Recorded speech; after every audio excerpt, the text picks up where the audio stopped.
Hello everyone, welcome to my tier list update for Sacred Seals. This one is a bit late, and I'm sorry about this. The main reason is quite simple. I just didn't have much time. That and I was a bit lazy, gonna be honest. I basically worked on the last two videos, which are like both almost an hour long. Well, one of them is almost an hour long, and the other one is way past it. But I worked on these like last Tuesday, and then I had no time because it was all manual machining from there. And then Saturday was my off day, which I just wanted to relax after 3 days of manual machinings in a row. So I just didn't work on this. But yeah, and Sundays is the days I stream on Twitch, so yeah. With that said, though, let's talk about these seals, shall we? Frankly, there's not much to say about this list of seals. Some of them are just really good. Before we start, these are the seals that have been added in the Sacred Forge with the last update. Defra's Bond is fairly solid for mixed tanks, outside of AR, because an AR Aversa can screw you over. And Attack Feint is really good in Arena in general. You'd be a fool not to upgrade that one, because attack debuffs are by far the best debuffs, and having access to just a debuff that can aim who you actually hit with, unlike chills, is just way better than just running a chill. So, yeah. Now, let's talk about these seals, shall we? Defras 2. It's okay. In a lot of cases, I would just say don't bother with this one. We are going to get Bracing Stance Seal at one point, and that's literally just twice the stats. Since after all, units that typically use these types of seals are purely enemy phase. Not to mention, Defra's Bond is already a thing, so the one place it might be useful is AR currently, which is a bit awkward. Typically you want, if you're going to go for straight up stat buff skills, or skill seals, you'd rather have one that has a split stat with attack and another stat, or just straight up attack, or straight up speed, or speed split with something else. Defras 2 by itself is just a fairly awkward seal overall. It's not bad, but it's not good either. Now let's talk about the actual good seals of this batch. Spur Attack Res. I'm actually quite happy to see this one added, because it means Spur Attack Def might actually be added down the line. Why do I say this, and why does it matter?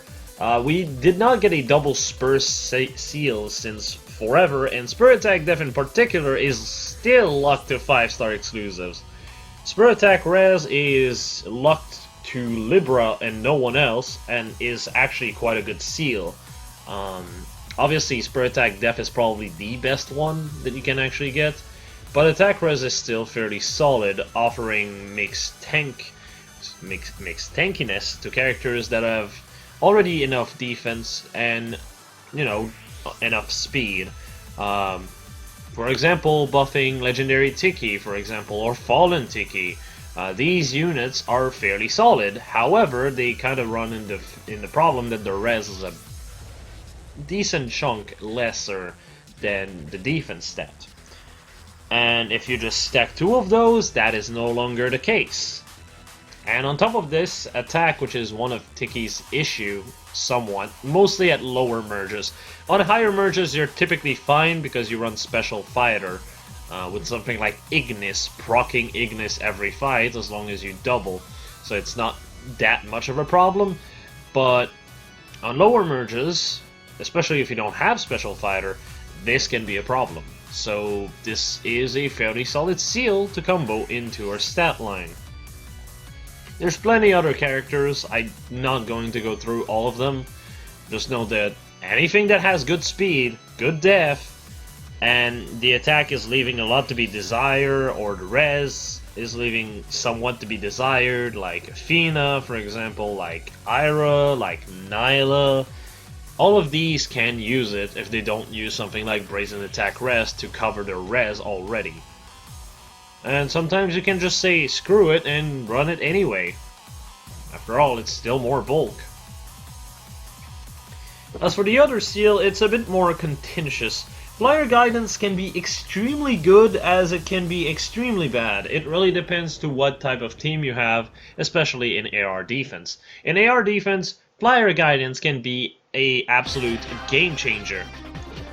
And because of this, it can actually work really well as a result.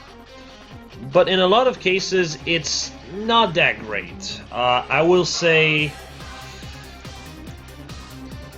it's the type of seal that is really good if you have really strong flyer team, and if you don't have strong flyer teams, it's not so great.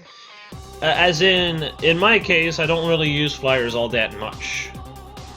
Okay, if I use a flyer, it's a single one in the team, which is why guidance is S+ tier. You really only need one flyer on the team, and infantry/armored units are very easy to combo into flyers, especially due to aerobatics or ground orders. In which case, yeah, guidance just stands to reason as to being amazing, but flyer guidance is a lot more situational.